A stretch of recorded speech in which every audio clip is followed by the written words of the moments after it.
the atmosphere shifted dramatically the moment I served the tea. Kevin and his wife grew unexpectedly serious. Then, with a punch of honesty, Kevin dropped the bombshell. The truth is, we sold our house. Robert and I were completely taken aback. My mother-in-law, however, looked utterly stunned. Why would you do something like that? Didn't you come here to pick me up? She asked, her voice a mix of confusion and anger. Kevin, flustered, tried to calm her down. We're in debt, he explained quickly, and we need a place to stay temporarily. Debt? My mother-in-law's brow furrowed, and she demanded, "What debt?" Kevin laughed nervously, trying to explain. I was trying to start a business, but it didn't go well.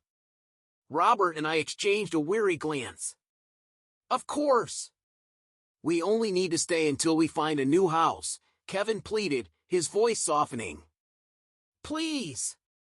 We have nowhere else to go. Against our better judgment, we agreed to let them stay. But we set the boundary, just a month. Got it? I asked, still reeling from the sudden news. Kevin, awkward and nervously laughing, nodded. They began preparing to move their things, and Robert and I exchanged silent looks. The next day, their belongings arrived with surprising speed. We have so much stuff, Kevin exclaimed, looking around. Where should we put it all? Maybe we should sell some or rent a locker, he suggested, pacing around. Then, my mother-in-law dropped another bombshell. You know, she began, her voice deliberate, wouldn't we be more secure in the future if Kevin stays here? Then you freeloaders could leave. I froze. What did she just say? Robert and I were stunned. If you insist, I can tolerate Robert staying, but I don't need a wife who can't do anything. Get a divorce, then the space Sandra's occupying can be used for all these packages, she continued, her eyes gleaming with something almost sinister. I felt a wave of anger rise. What are you talking about? Robert reacted, his voice sharp, as usual. But before we could process this, my brother-in-law and his wife arrived, and the atmosphere shifted. My mother-in-law greeted them joyfully, almost as though nothing had happened. But I could still feel the sting of her words. Despite the unease, Robert decided to push through it, asking his brother to help move the packages. There are more than I thought, Robert muttered. Try to reduce the number, rent a locker, or sell some if you have to. But his brother was less than pleased with the idea. These are important packages. How could I sell them? What if someone steals them from a locker? Or what if they get damaged? Are you going to take responsibility for that, bro? Robert shook his head, disappointed by his brother's selfishness. This is our house. It's only natural for you to endure some inconvenience. If you don't like it, find somewhere else to live and leave, he asserted, his voice rising in frustration.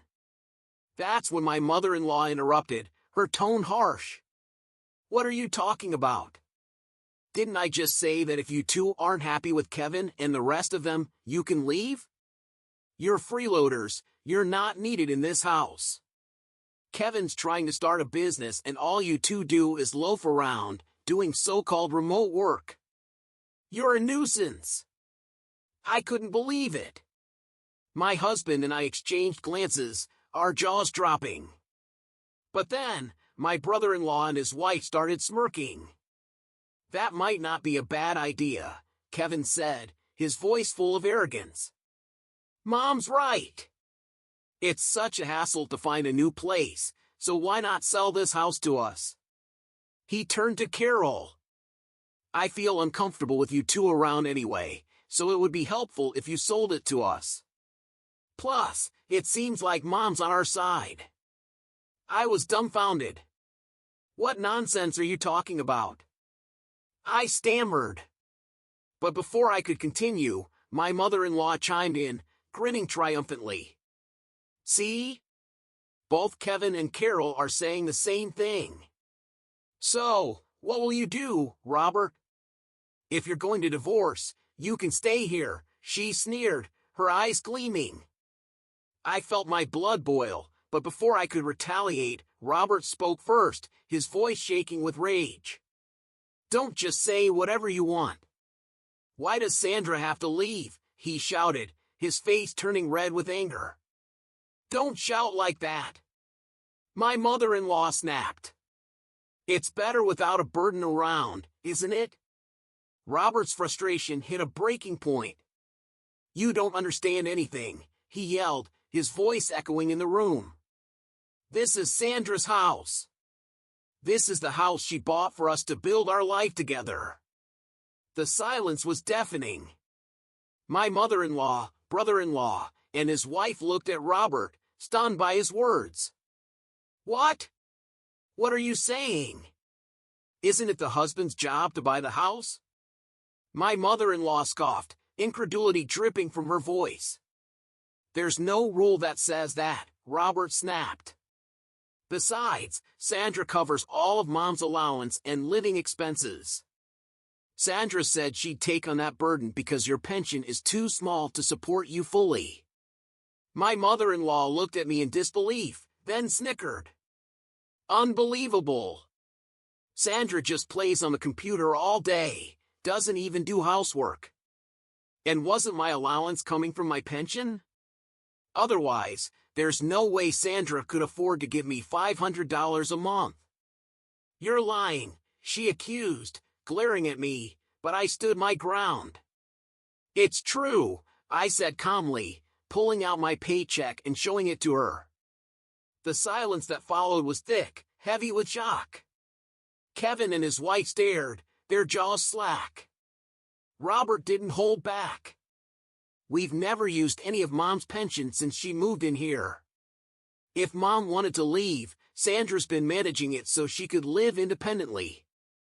But instead, Mom has been bossing Sandra around and interfering with her work. You're the problem. My mother-in-law shook her head, not believing a word. I don't believe any of this, she muttered. We don't mind you and Kevin temporarily staying, but patience should be expected, Robert said, his voice cold. We didn't want you here in the first place. We only agreed because you backed us into a corner. Kevin and his wife broke into a cold sweat.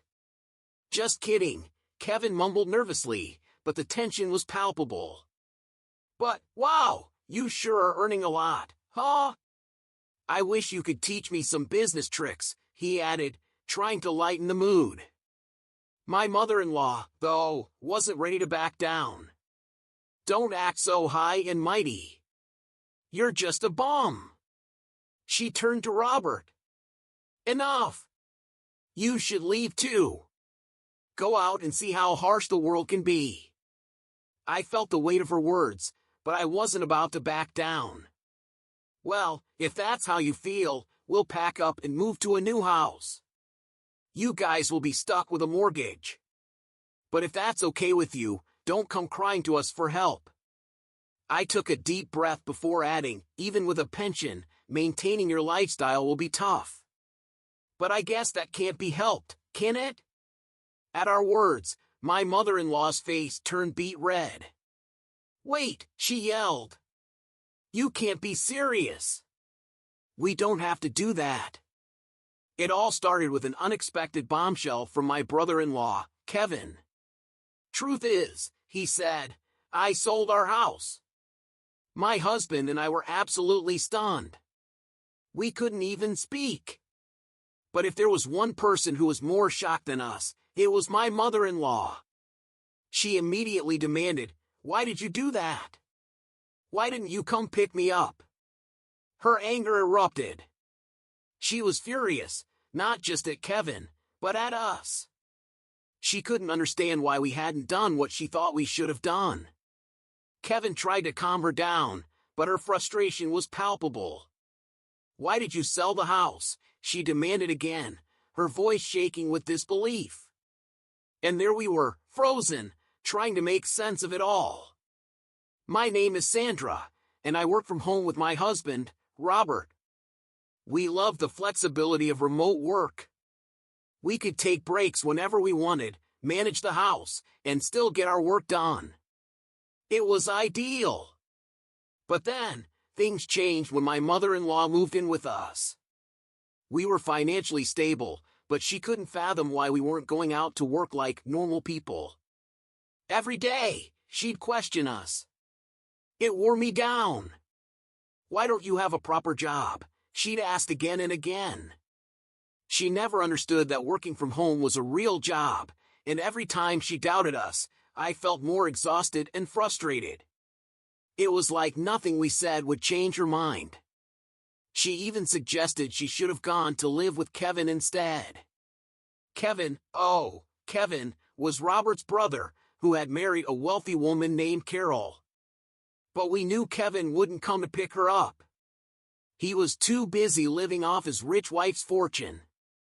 My mother-in-law waited, day after day, hoping he would rescue her and whisk her off to his big house, which, in her mind, was her future home. But we knew better.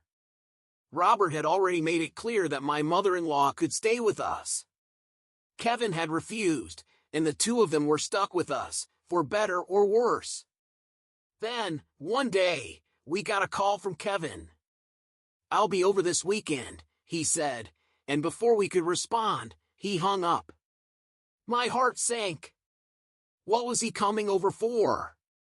What was going on? My mother-in-law overheard and immediately started buzzing with excitement. "He's coming to pick me up," she declared, practically dragging Robert to her room to pack her bags. But Robert tried to explain that Kevin probably didn't mean what she thought. "He didn't say anything about picking you up," Robert pointed out, but my mother-in-law was insistent. "He must be coming for me," she declared, her voice full of certainty. We were dumbfounded. Why was she so sure? Since moving in, she had done whatever she wanted, no housework, living off the money we gave her, and now, she expected Kevin to come and sweep her away? Still, we packed her bags, trying to humor her, and waited for Kevin's arrival. When Kevin and Carol finally showed up, they were suspiciously nice. Too nice. My mother-in-law greeted them with a smile, but her complaints were quick to follow. "You guys don't treat me well," she whined, as if she hadn't just been living with us, doing nothing but criticizing our lifestyle. Kevin chimed in, defending her. "You're not mistreating Mom, are you?" he asked, as though we were the ones who had done something wrong. "We give her money and let her eat whatever she likes," Robert explained, trying to keep things calm, but Kevin's response was pointed. "Sandra doesn't seem like the considerate type," he said, glancing at me. I couldn't believe what I was hearing. It was like we had been living in two completely different worlds. But instead of arguing, we decided to just entertain them. We led them to the living room, and all of us sat around the table. It felt like the calm before the storm. Then my mother-in-law demanded, "What are you sitting around for? Serve the tea." It was like everything that had been brewing inside her came rushing out in that moment. I was shocked. How could she ask me to serve her tea, after all the drama she'd caused? I replied, trying to keep my cool, "I thought you were going to make the tea, mother-in-law." She gave me a dramatic look, fake crying. Sandra is this kind of person. It was surreal. Was she seriously trying to turn the tables on us like this? But Kevin and Carol didn't stop her, they just went along with it. And then, my mother-in-law turned to Kevin and said, "You're going to be a CEO, aren't you? I don't mind you using my pension money, just start a company and show us how successful you can be." Her words were sharp, filled with venom. It was like she was daring us to challenge her. I could feel the tension in the room rise, and I knew then that we couldn't keep living like this. We decided to cut ties with her family for good. So we left. We didn't want to deal with Kevin or my mother-in-law anymore. The mortgage was still on the house, but we transferred ownership to Kevin's name. And that was that. Or so we thought. Months passed, and life finally started to feel peaceful again. But then, one day, we got a call from my mother-in-law. She was crying, sobbing uncontrollably. Kevin took my pension and disappeared. He hasn't come back in a week, and Carol and I are stuck here alone. She was desperate. Once my husband calmed her down, he asked, "Why did Kevin leave?" And that's when it all came spilling out. I gave him all my pension money to help his startup, but he spent it all on gambling. When I confronted him, he just disappeared, she wailed. And that's when Carol took over the phone. "We need your help. Kevin's gone missing, and we can't survive without him," she pleaded. But my husband had had enough. He muttered in disgust, "We warned you when we left. You made your bed. Now lie in it." They called again and again, trying to reach us. Carol didn't even know how to report Kevin as missing. Finally, we gave her the advice she needed, but we didn't want anything more to do with them. And then, the news came through, Kevin had been arrested for bank robbery in another state. Apparently, it was his way of trying to pay off his gambling debts. It wasn't his first crime, and it wouldn't be his last. Carol, who couldn't go back to her parents' house, was now living with my mother-in-law. As for Kevin? Well, it seems like the least of Carol's concerns right now. She's struggling to make ends meet with her first ever job, trying to figure out how to survive after everything collapsed. My mother-in-law? Kevin had taken everything from her, and now she was working part-time just to pay off his debts. Robert and I felt a small twinge of sympathy, but it quickly faded. We made it clear that we weren't going to help them. Our lives had been too turbulent with their constant demands. We cut off all communication, and we meant it. Now, as we settle back into our peaceful lives, Robert and I can finally breathe again. It's clear to me now, the harsh reality my mother-in-law always warned about is something she and her family must now face. And maybe, just maybe, they'll learn from it. But that's not our problem anymore. We found our peace.